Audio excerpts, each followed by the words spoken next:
אתה מנהיג ייחודי, ויש לך זיקה למדינת ישראל ייחודית, אבל באמת מה שפחות מכירים, וציין זאת היושב ראש, זה כישרון הציור שלך. ציירת בעצמך, נתת לי ספר של הציורים שלך, הסתכלתי בזה, זה לא יאומן. איך יש לך את הזמן והיכולת, אני לא יודע, אולי בישיבות פרלמנט ארוכות, אבל הוא לא מצייר רק, he paints, עם שילוב של צבעים שקשה להאמין. זה איזה משהו שפורץ מתוכך. ואתה גם הוראת לצבוע בתים ישנים בטירנה בצבעים מריבים.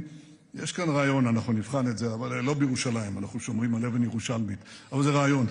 יכול להיות שנגייס אותך לאיזה עבודה זמנית. תעזור לנו גם כן. אני סבור שישנם כמה קווים משיקים בין מדינאות לציור. לא פעם מדינאים צריכים לבצע מהלכים היסטוריים במשיכות מכחול גדולות. במקרים אחרים הם צריכים לעשות זאת יותר נקודתית, במשיכות מכחול קטנות. בביקור הזה אנחנו מציירים יחד תמונה גדולה בצבעים בהירים. תמונה של עתיד מבטיח לטובת אלבניה ולטובת מדינת ישראל. ראש הממשלה רמה, אדי חברי היקר, אני מברך במלוא החום וההוקרה אותך, את רעייתך, את המשלחת שנלווית אליך. ברוך בואכם, חברים יקרים, לירושלים. ברוך בואכם למדינת ישראל שמחבקת אתכם אל ליבה. תודה רבה לכם.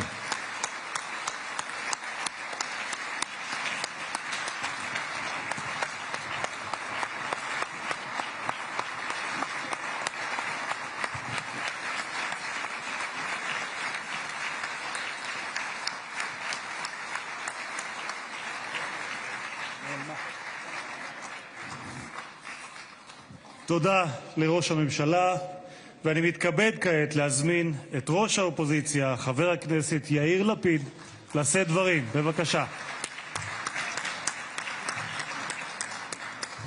אני חושב שזו התנכלות של הממשלה אליי שמביאים מנהיגים כל כך גבוהים.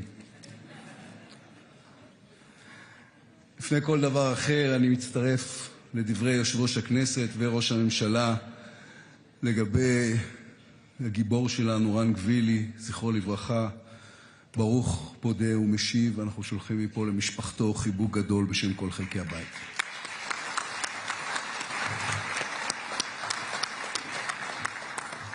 Mr. Speaker, Mr. Prime Minister, distinguished guests, the Speaker has mentioned that in Albanian there is an expression that every Albanian child knows, Besa. Besa means to keep your promise, or to be a person who can be counted upon. We, the Jewish people, know that this concept carries a deep meaning to it. The question of whether Albanians could be trusted was tested in our darkest hour, and they kept their promise. At the beginning of the Second World War, Albania was occupied by the Italians, and in 1943 the German army, the Nazis, entered and occupied Albania. As in every other country they occupied, the first thing the Germans did was to demand lists of the Jews living there. This was a standard procedure throughout Europe, and they never encountered real resistance. Mr. Prime Minister, the Nazis placed my father in the Budapest ghetto, and the Hungarians helped. And my grandfather was murdered in Mauthausen concentration camp, and the Austrians helped. And my great-grandmother perished in Auschwitz, and Polish policemen helped capture prisoners who tried to escape. Only the Albanians said no. After almost all of Europe has surrendered, the extermination camps were already built, the Albanians said, we will protect the Jews because we know how to distinguish good from evil. We know how human morality, what human morality is. We have Bessa.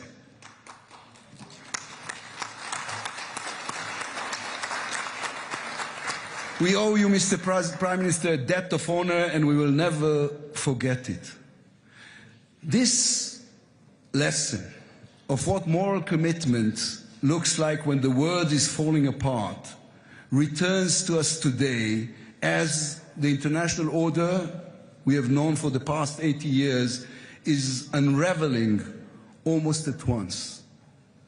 At the end of the Second World War, when the world was exposed to the horrors of the Holocaust, a new global order was created. Institutions like the United Nations, the International Court of Justice, the World Health Organization, the International Monetary Fund were established.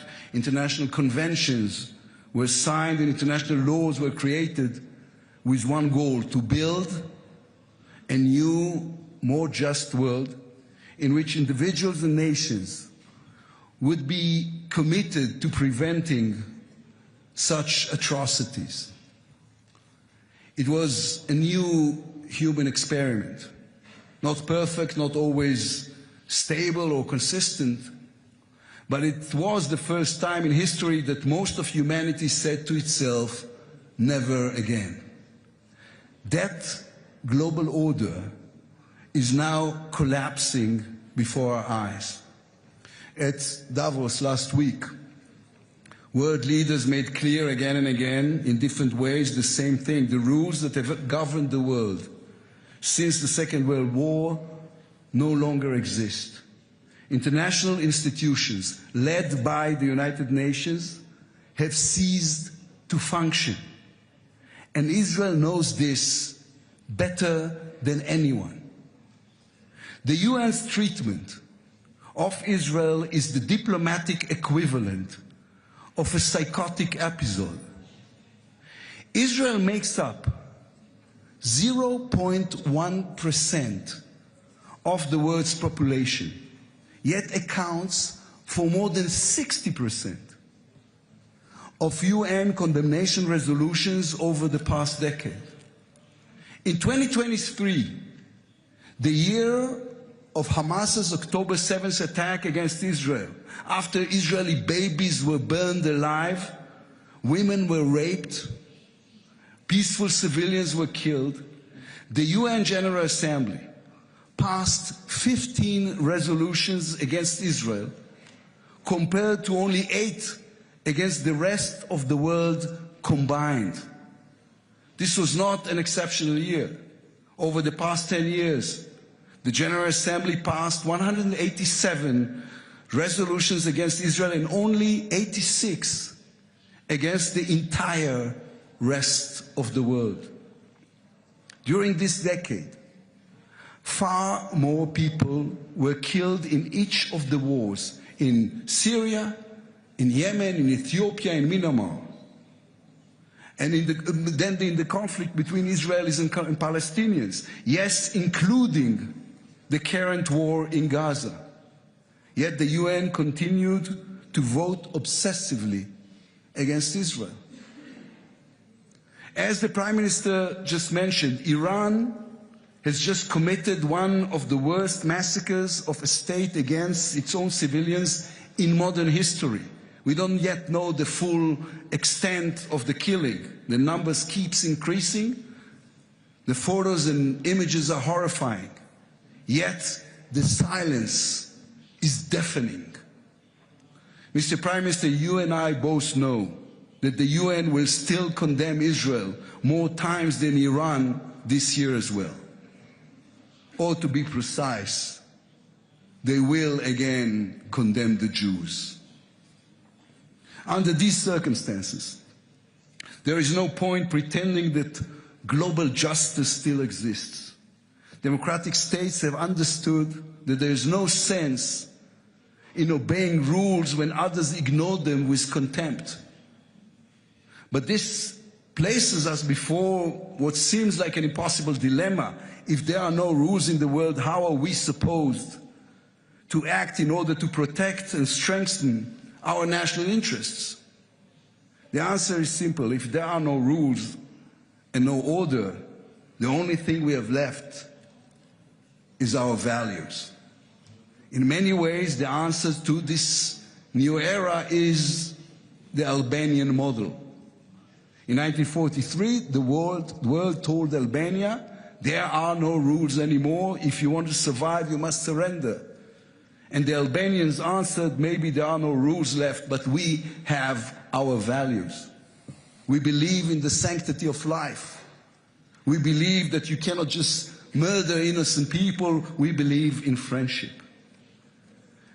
This is what must happen in the new world we are living in. The collapse of the rules should not lead to chaos, but rather to the creation of new partnerships with nations and people who share our values. We must be realistic. We must recognize that every country has its own interests. We must recognize the need to be strong and able to protect ourselves. Israel has always said that we will defend ourselves by ourselves, and that will never change. But the best way to advance those interests is not by isolating ourselves, but by extending a hand to countries with whom we share common values.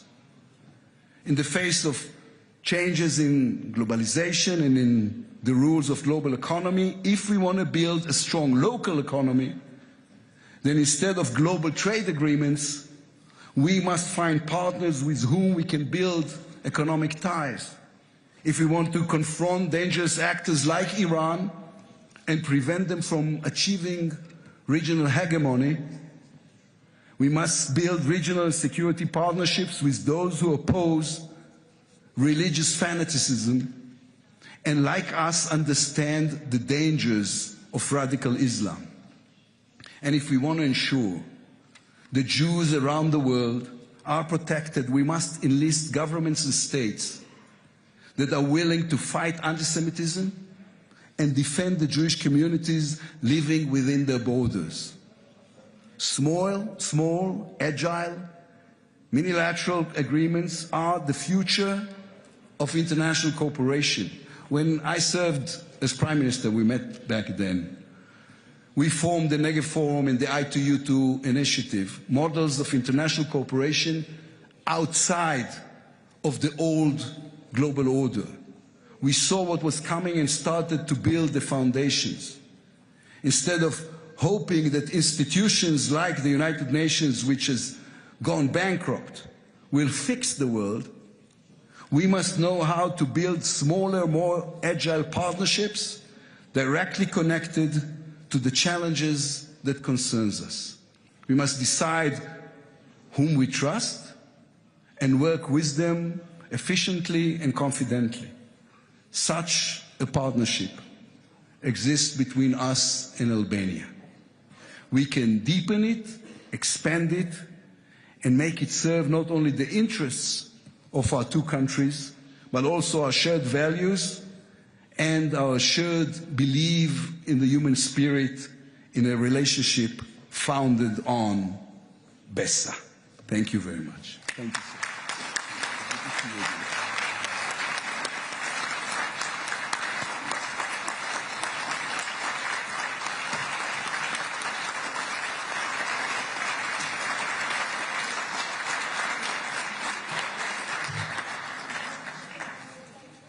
And now, as they elevate the podium for you, Prime Minister, חברות וחברי הכנסת, אני מתכבד להזמין את ראש ממשלת אלבניה, מר אדי רמה, לשאת דברים.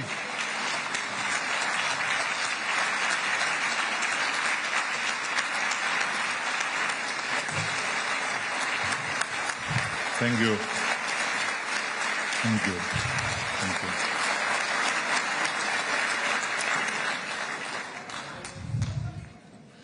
Well, I'm not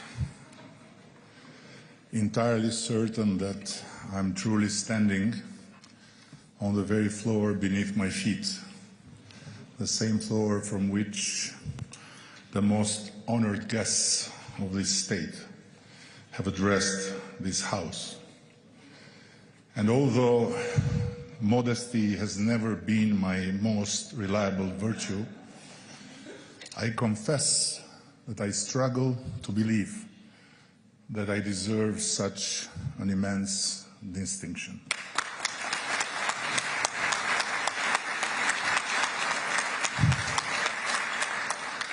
But I am quite sure that Albania, which I represent with pride, and the people of my nation, who stood, as few others did, for the Jewish people, truly deserve every respect from the State of Israel. And so did the highly distinguished Presidential Medal of Honor that His Excellency President Herzog, a noble and faithful friend of Albania, bestowed on me. Peace and the mercy of God Almighty be upon you, and may peace be for us all, God willing. These were the words with which a human lighthouse of courage and reconciliation, a leader whose life and death were shaped by the relentless pursuit of peace, President Anwar Sadat of Egypt, may his memory be blessed, opened his historic address to the Knesset from this very place. He continued, peace for us all, on Arab land and in Israel as well, and in every part of this vast world, so burdened by bloody conflicts, torn by sharp contradictions, and threatened again and again by destructive wars launched by men to annihilate his fellow men. For amid the ruins of what humanity has built and the remains of its victims, there emerges neither victor nor vanquished. The only vanquished is man, God's most sublime creation. Words spoken under this roof, drawn from the heart of a general raised in wars who, after waging his own, stunned the world by leading his country toward a peace agreement with Israel. Nearly half a century later, they resonate with the same force and the same urgency as when they were first pronounced.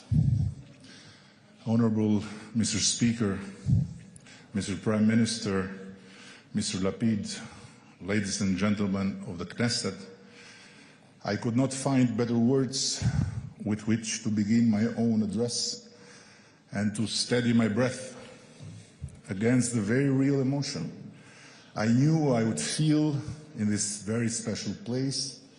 And if Mossad had not yet informed you, I can inform you that my knees are trembling.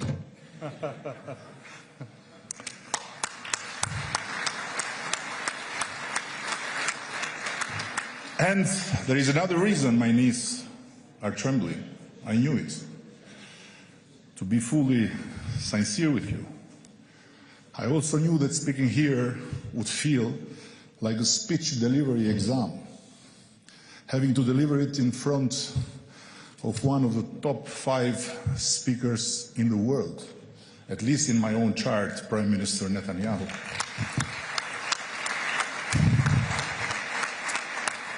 I'll do my best, dear Bibi, to survive your judgment, fully aware that I am merely the second speaker worldwide after Trump, whom you simply cannot avoid listening to. Allow me now, with a possibly calmer breath, to extend to the Speaker of this House my highest appreciation for his meaningful words, to the Prime Minister and the Leader of the Opposition, my deepest respect and my most heartfelt thanks for the generous words they shared about Albania and about myself, and to this House, my very profound gratitude for welcoming me here today. Thank you all. I can't be more grateful.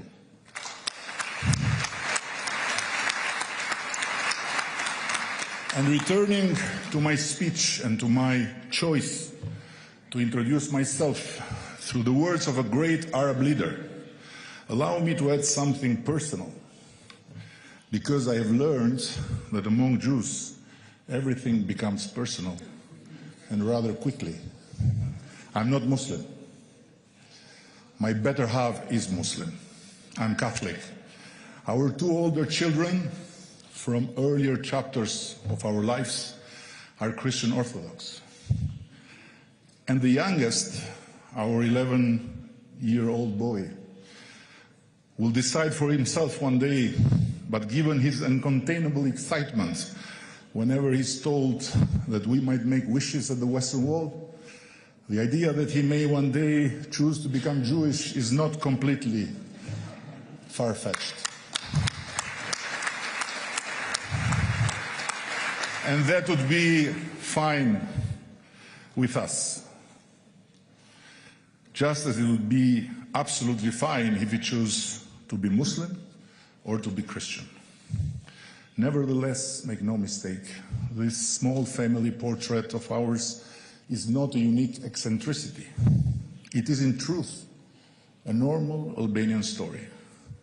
The same is true of our 4 traditional religious communities, which celebrate each other's important days, and of their leaders, who gather regularly, as they did, for example, to accompany President Herzog when he laid a wreath at our Holocaust memorial in Tirana during his historic visit, as the first ever Israeli head of state to land in Albania. It is a spirit forged across centuries of hardship, occupation, and poverty. It was this same spirit that brought Albanians of all faiths into the streets to welcome and greet Pope Francis when he visited our country, and with his captivating and saintly voice corrected the label we often use. No, said the Holy Father, yours is not religious tolerance, it is religious fraternity, because it rests not on patience, but on the quiet certainty that faith is not weakened by the presence of another faith, it is opened by it. To that spirit we owe with pride one of our highest moral honors. 73 Albanians of all faiths, recognized as righteous among the nations, whose memory shines within the walls of human dignity at Yad Vashem. And with the same pride, we'll soon open our first museum dedicated to the protection and salvation of Jews in the city of Vlora, Albania's largest medieval city, where, guess what, in the 16th century, Jews fleeing persecution in the West made up more than half of its own population. Our young people and the many guests who come from all over the world to visit our beautiful country, where the number of Israeli tourists, by the way, last year grew far faster than from any other nation, will see there with their own eyes and hear with their own ears how small Albania was always a safe refuge for Jews long before our era, and how ordinary Albanians made that very small place the only country on Europe's map to emerge from the Second World War with more Jews than it had when it entered the war. No one else in Europe can claim such a historical clean sheet, with not a single Jew, not one, handed over to the Nazis. And no one better than Albania can bear witness to a simple truth, that being Muslim and being anti-Semitic are not bound together by faith in God, by God's most abhorrent betrayal. And no greater honor and heavier responsibility than to bear witness to this truth here, in the heart of Israel, at a moment when the heartbreaking war in Gaza, through the unbearable suffering of innocent families, both Israeli and Palestinian, has opened a new window of opportunity for peace-building efforts to succeed. There is no doubt that part of this great honor for me is to come here a few days after the Albanian parliament ratified the decision to join President Trump in his efforts for peace and conflict resolution, and to make Albania a founding member of his Board of Peace, humbly contributing to the monumental task of turning that new window of opportunity into a new horizon of hope and prosperity for the people of Gaza and for the region. Now, allow me to take you with me for a moment far from Jerusalem, to the center of our capital city, Tirana. There is a tunnel beneath its heart. It was built to torture the so-called enemies of the people and ultimately to withstand an attack from the United States or the Soviet Union, a paranoia poured into concrete by a regime that feared every light of freedom and held its own people hostage in an open-air prison. This vivid memory has always made me feel sorry for respected and well-meaning international public figures or associations who rightly describe Gaza as an open-air prison, but failed to identify the true jailer of the people of Gaza. They mistook the finger for what the finger it was pointing at, and in doing so, they failed to recognize that the jailer of Gaza is Hamas, no one else but Hamas.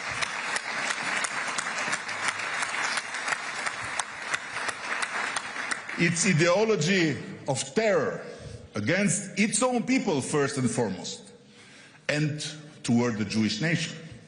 Its totalitarian dogma that no Palestinian life is worth living until the state of Israel is annihilated and the last Jew is wiped out from the Holy Land.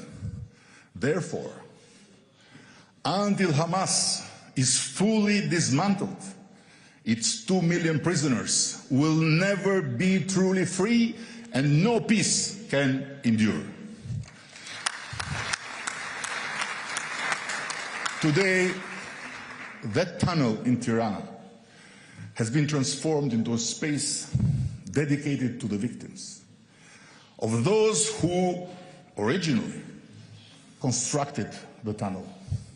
And I wish with all my heart that a few of the countless tunnels of terror Hamas built, where the hostages taken on 7th of October were killed, raped, tortured, and reduced to 21st century human replicas of the prisoners in Nazi Germany extermination camps, will be preserved as part of the Gaza reconstruction plan, and later as defining testimony in favor of lasting peace among the two future states.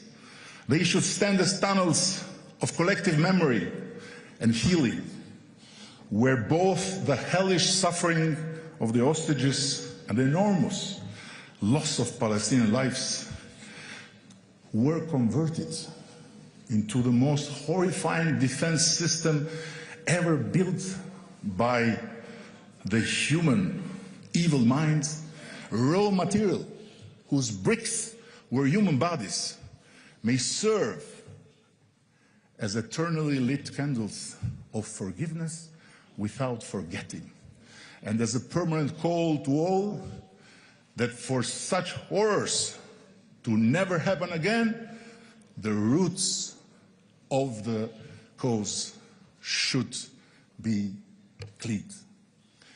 As you descend the stairs of the Tirana tunnel, a sentence in neon light by Primo Levi watches over you. Those who forget their past are condemned to relive it. We engraved this very familiar name in light on the wall, and I invoke him here not to create any impossible parallel between the industrial extermination of the Jewish people, an unparalleled crime in the history of humanity, and the tragic suffering inflicted by our brutal communist regime on countless innocent Albanians branded enemies of the people.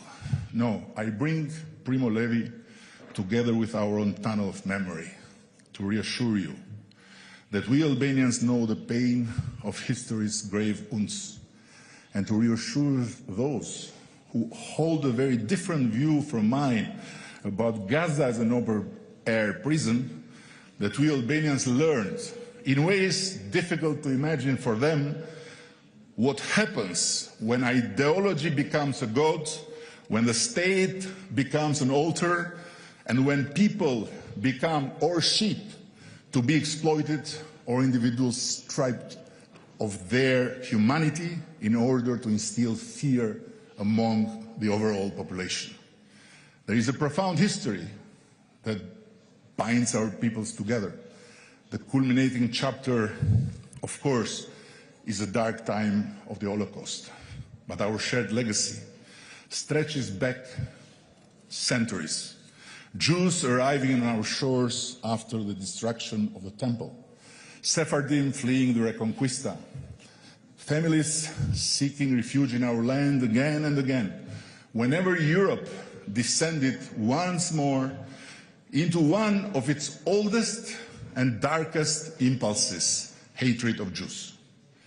In the 30s, a Jewish American sent to Europe as part of an observing mission, Leo Eaton, wrote in a report submitted to the United States Congress that Albania stood apart in Europe, a country documented as a potential refuge for Jews fleeing Central and Eastern Europe.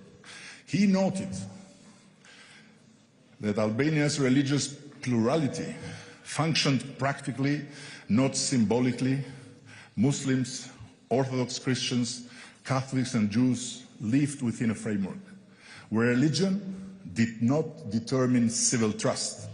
And Albania, he underlined, could be considered as a place suitable for Jewish settlement and refuge where no legal or social barriers existed to Jewish life.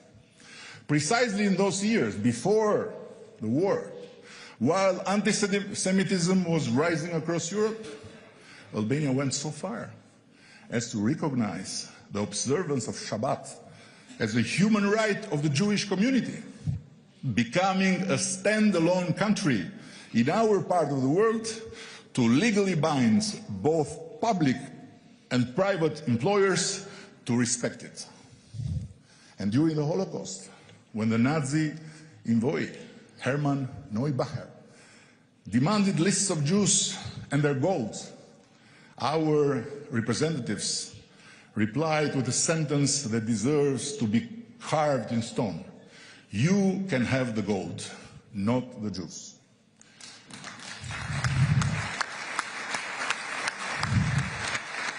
The gold was theirs to take.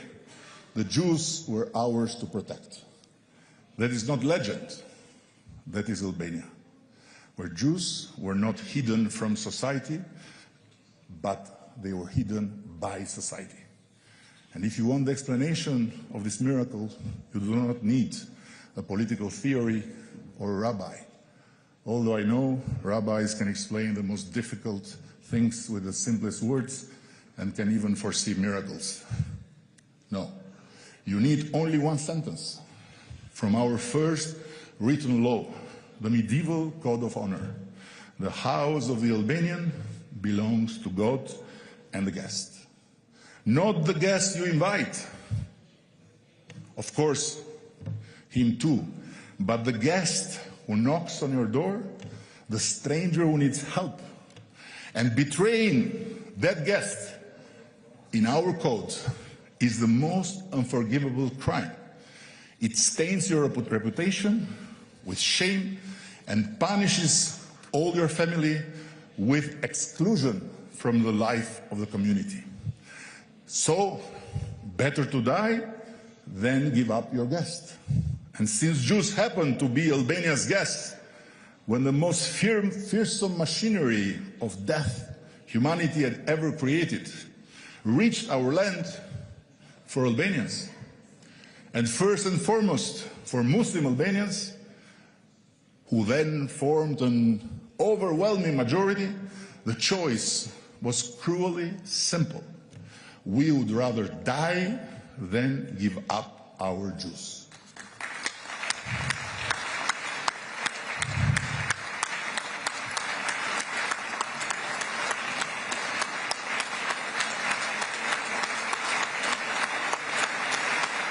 Thank you.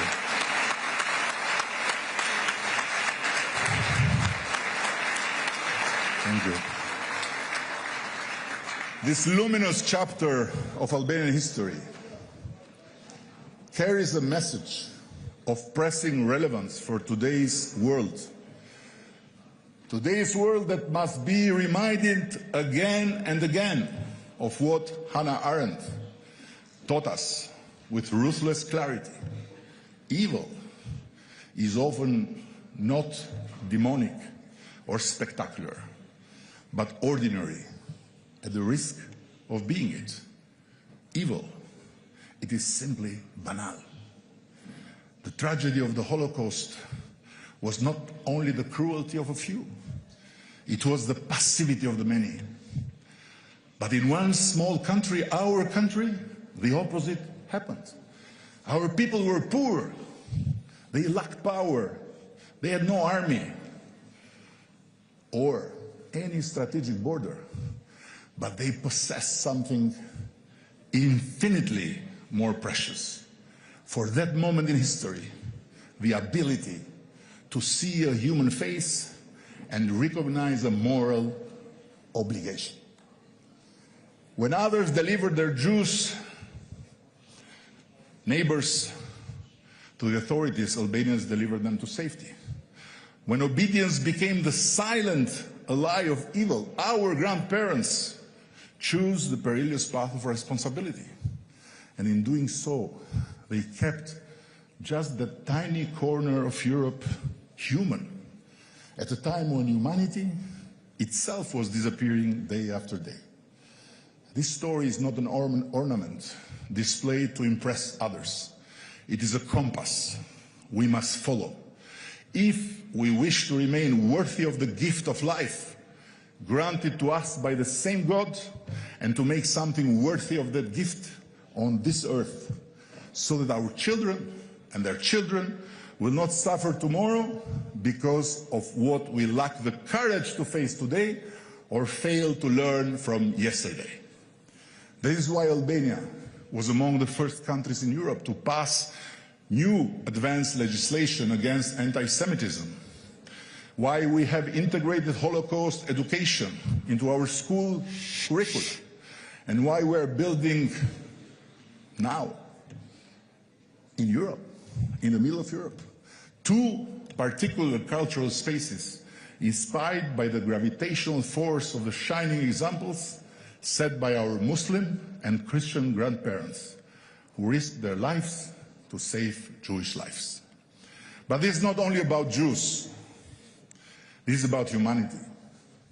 And not humanity as a generic word, but our humanity.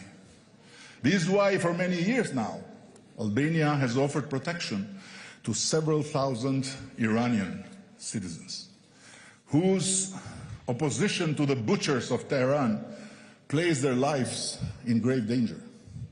It was not without risk for us, and it's not without risk today. To remain human when one's humanity is under pressure is never without danger. On the contrary. And because we took that risk, some years ago Albania suffered a massive cyber attack directed from Iran aimed at destroying our entire digital public infrastructure. We resisted it, they did not prevail. And I want to tell you, we were told by powerful friends not to overreact to Iran because they are big and they are dangerous. But we gave Iranian embassy personnel only 24 hours to leave the country and cut even the very thin hair of connection we had with the Khomeiniist Republic, which I'll never describe as Islamic, because Islam is love and humility. Khomeinism is hate and death. And it's not written here, but I want to simply do what Bibi does all the time, get out of my written speech and say the following. A Greek friend of ours, whose husband is Iranian, told us that some days ago in a market in Tehran, people were inside and fire was put while the market was surrounded by the assassins.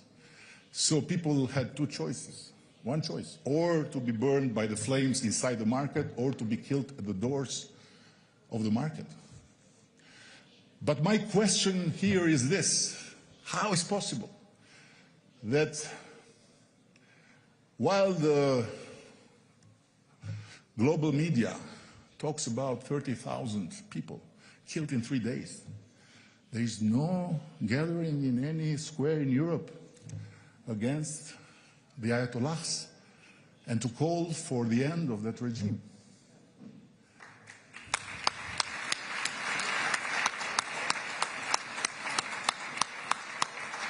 It's a question, but it's not for you to answer, of course. You know the answer.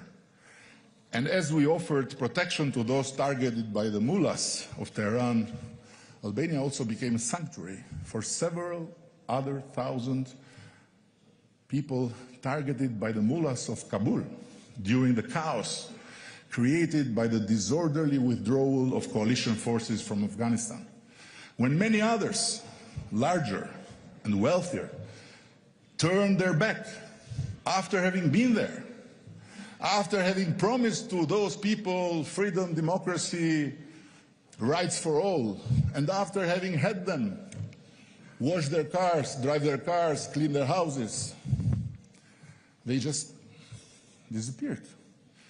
Perhaps because the best and the brightest of Kabul society were not white enough or were too Muslim for them. But we were blessed to engage in the most extraordinary network of solidarity I've ever seen. Finance, logistics, connections were assembled overseas like a hurricane. And it was not the US government that organized it. It was American citizens from every walk of life and from across political divides who mobilized their humanity to save lives through an astonishing chain of hands, forming a triangle between the United States, Albania, and Qatar, where the Qatari foreign minister at the time, today's Prime Minister Mohammed bin Abdulrahman, became a kind of control tower of hope and turned Doha Airport into an escape route toward life for thousands of people who were welcomed with compassion to Albania. Let me assure you that I'm not here, God forbid, to lecture anyone. Not only because small countries like mine do not lecture but are lectured all the time, but also because I believe that those who lecture Israel from afar run a very serious risk of being not simply unfair, but being fundamentally unjust. Nevertheless, I strongly believe that seeking peace is never about how bad or unreliable the other side has been, but about how faithful one chooses to remain to one's own values. The stunning peace agreement between Israel and the UAE, in which a one-of-a-kind world leader such as Sheikh Mohammed bin Zayed broke with long ages of conflict and destruction and taught the world by example that if we remember that God is on our side, but also on the other side, and we are brave enough to realize that under heaven's eye, we are all on the same side of peace, then peace is not merely a possible path toward the future. It is the only possible avenue of the future. More than that, I firmly believe that what makes this new window of opportunity unique is the Florence moment of the Middle East. What is happening in your neighborhood resembles, in my eyes, what occurred in Europe when visionary leadership, inspired by modernity and beauty, turned Florence into the cradle of the Renaissance. Israel is no longer alone in seeking transformation, innovation, and global leadership for the future in this part of the world. From the streets of Riyadh to the green oasis of Abu Dhabi and the vibrant waterfronts of Doha, one can feel a mesmerizing wind of change that has little to do with the old caricature of the gilded spectacle in the desert. Saudi Arabia, under its driven and visionary young leader, whose traits recall Lorenzo the Magnificent of Florence, is changing at breathtaking speed. The UAE has placed itself at the forefront of global leadership on the green agenda and social responsibility beyond borders, beyond languages, beyond color of skin. While Qatar, led for over a decade by its young and far-sighted Emir, Sheikh Tamim bin Hamad Al Thani, has made an extraordinary leap onto the world stage. And thanks also to a role model woman, his sister, Sheikha Mayasa, is becoming a major laboratory for next generation of urban and lifestyle transformation. Today's common denominator among your Arab neighbors is a drive to modernize in every direction and to beautify at every step. And together, frankly, they are making Europe's old and marvelous playground look suddenly grim and dim. Now, there is a question that arises stubbornly in front of this. How can possibly this extraordinary story of a bright future being written with unleashed power of hopes and dream in the desert coexist with the great open wound of conflict that has inflicted such prolonged suffering and destruction? A wound that still lies close by at the heart of the Middle East like a trap capable of swallowing in its dark gut every dream of greatness being built around this region. It's not possible. There is no chance to sustain both for long. So I very much wish that the Abrahamic Accords will continue. And I wish that perhaps by looking at the bloody past through the eyes of a brighter future, rather than the other way around, this region as a whole, as the UAE and a few others already have, will reveal not only that peace is possible, but that peace can lift all peacemaking nations almost as a miracle within the realm of the Abrahamic faiths. Albania could not feel more blessed than to count both Israel and the Arab countries among its close friends. And Turkey too, by the way. We seek to deepen these relations, and we stand firm in our readiness to participate, together with Arab brothers and Turkish brothers and others, in the forthcoming international stabilization force in Gaza. Mr. Speaker, you know, because you chair here, that Jews speak long, but you didn't know that Balkan guys speak longer. I promise that the generous time you allowed me to occupy this very special place is drawing to an end. And as I opened with the words of an Arab martyr for peace, with the words, I want to close with the words of a Jewish martyr for peace, Prime Minister Isaac Rabin of Israel. May his memory be a blessing. Spoken to Israelis and Palestinians precisely 30 years ago from this very place where I stand today. From the depths of our hearts, we call upon all citizens of the State of Israel, certainly those who live in Judea, Samaria, and the Gaza Strip, as well as Palestinian residents, to give the establishment of peace a chance, to give an end to acts of hostility, to give another life a chance, a new life. We appeal to Jews and Palestinians alike to act with restraint, to preserve human dignity, to behave in a fitting manner, and to live in peace and security. We are embarking upon a new path which could lead us to an era of peace, to the end of wars. Amen. Amen.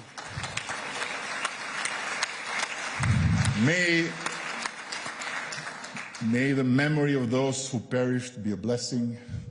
May the courage of those who refuse to comply remain a compass. May the state of Israel flourish and be safe for eternity. May Palestinians be free and live with dignity in their own state. And may our two small nations, immense in spirit, remain bound not only by history, but by shared commitment to keep humanity human. Toda Rabba. תודה רבה לראש ממשלת אלבניה. Thank you, Prime Minister of Albania, the Honorable Edi Rama.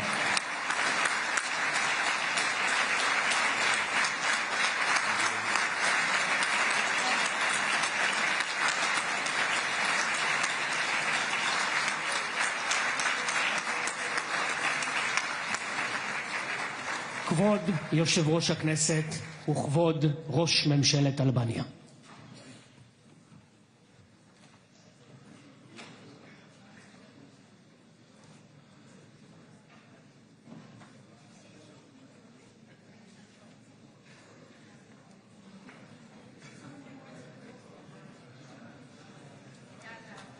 נא לשבת.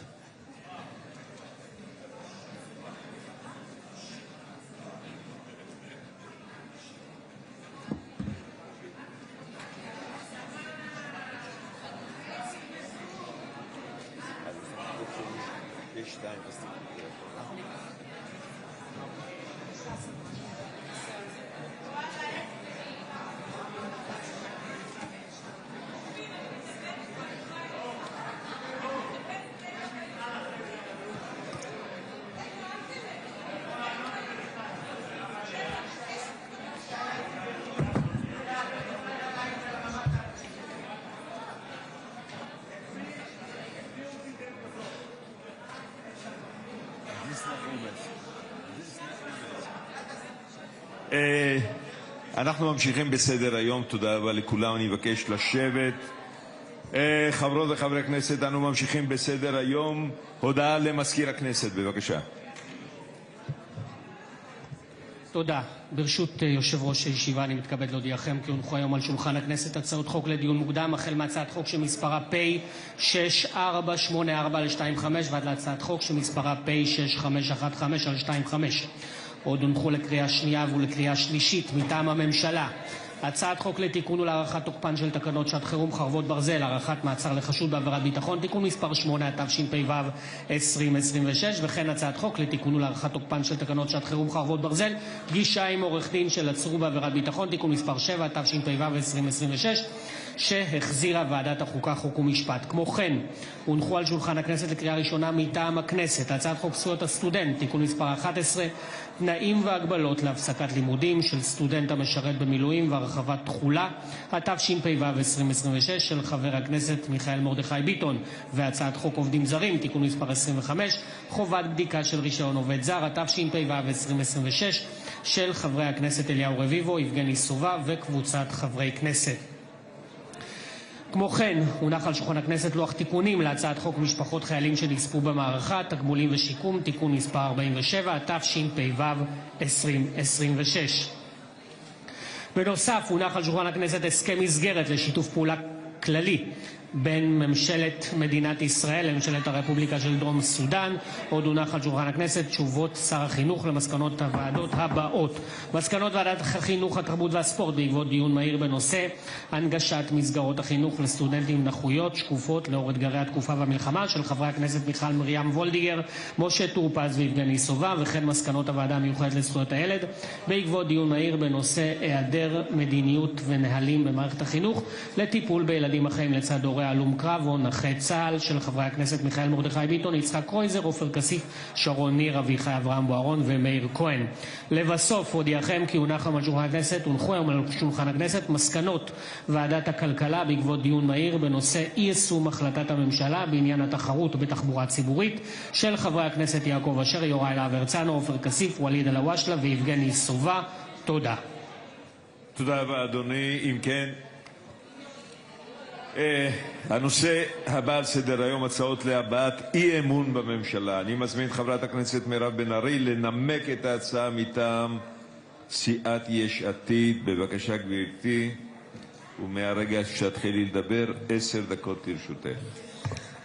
תודה רבה, אדוני היושב בראש, כנסת נכבדה.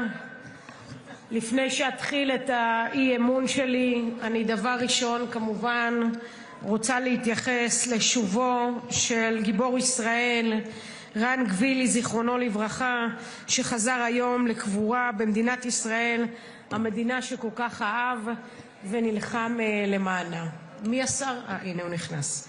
אני רוצה להגיד כמה מילים על רני. לפני הכל, רני גבילי חלם להיות לוחם ושוטר כבר מגיל צעיר. הוא התגייס כחייל לגולני ונפצע במהלך השירות שלו בתאונת אימונים ושבר את עצם הירך.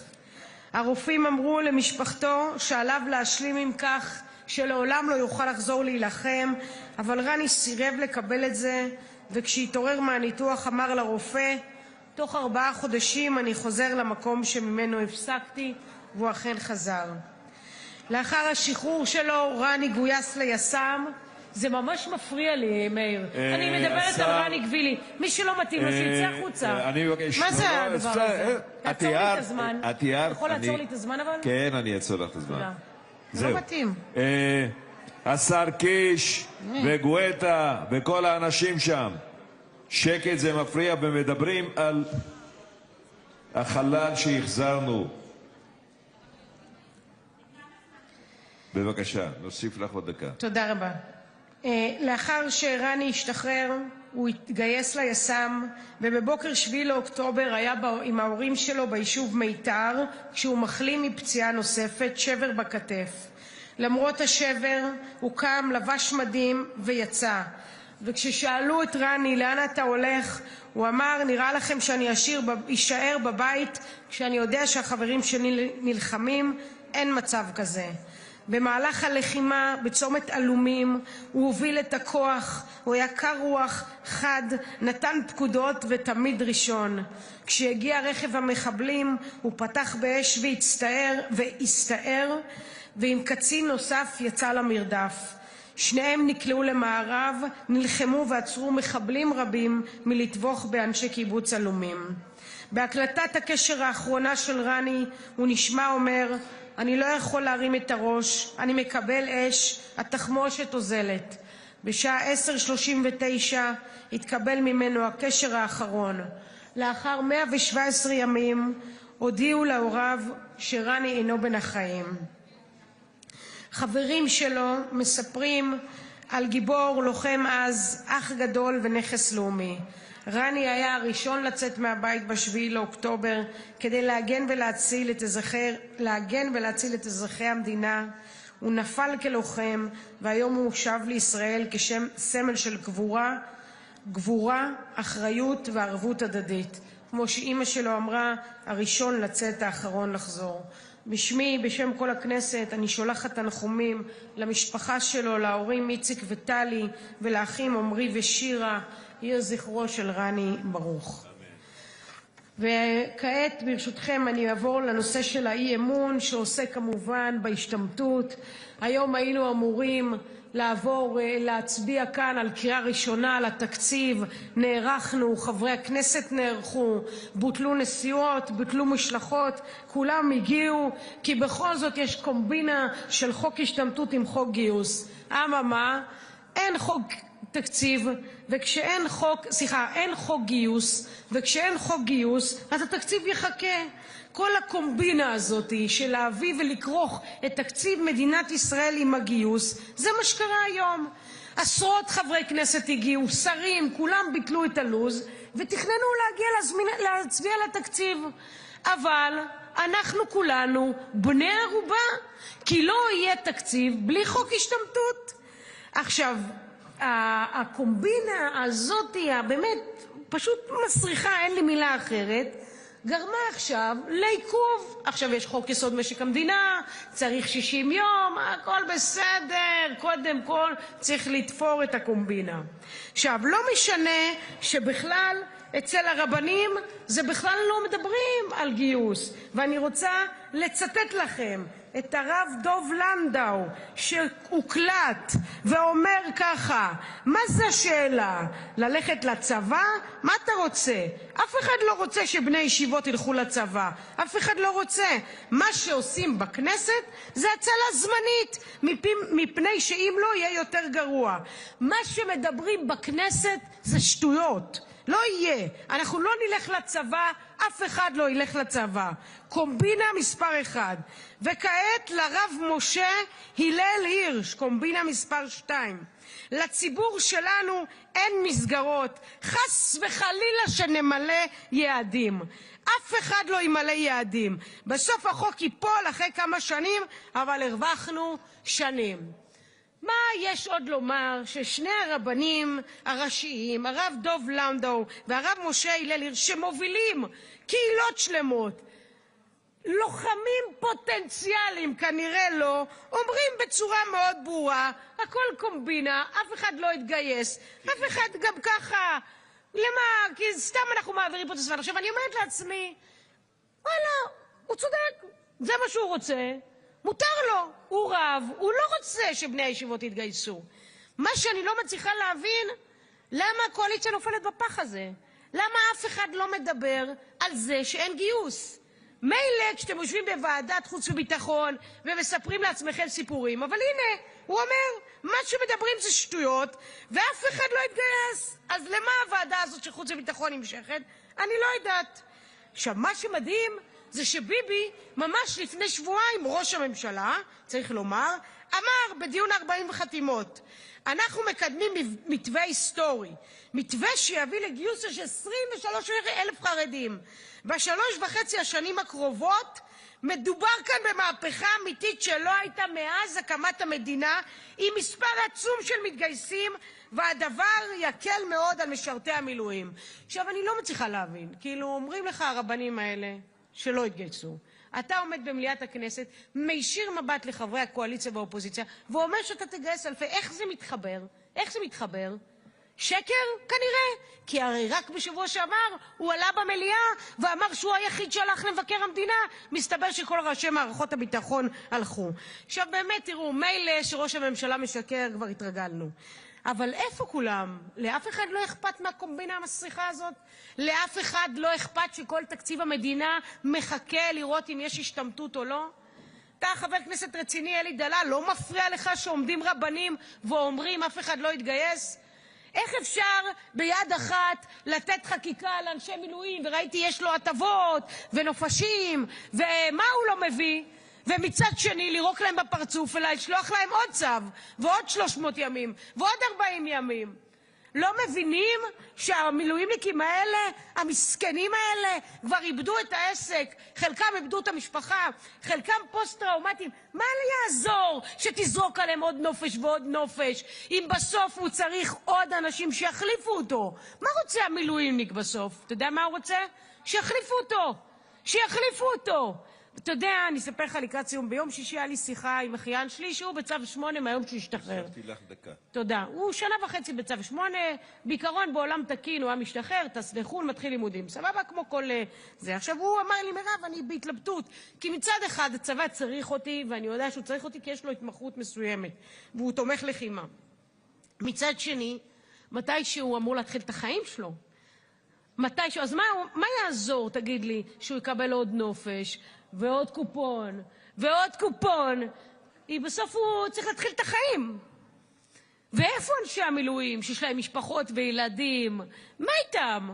איך אפשר באמת להמשיך ולירוק בפרצוף של אנשי המילואים ולקדם כאן השתמטות, כשהרבנים בעצמם אומרים, ובזה אני מסיימת, אומרים בעצמם שמה שאומרים בכנסת זה שטויות ושאף אחד לא יתגייס. והעובדה שאתם שותקים ואף אחד מכם לא אומר, עובדים עלינו בעיניים, באמת, אני לא יודעת מה עוד צריך לקרות כדי שתבינו שבחוק הזה אף אחד, אבל אף אחד לא יתגייס, ואותם אנשי מילואים ימשיכו לשאת בנטל בשביל כולנו. תודה רבה. תודה רבה, גברתי. אני מזמין את חבר הכנסת חמד עמאר. השר משיב משולב, כן? בבקשה. חבר הכנסת חמד עמאר ינמק את ההצעה מטעם סיעת ישראל ביתנו, העבודה וכחול לבן, המחנה הממלכתי.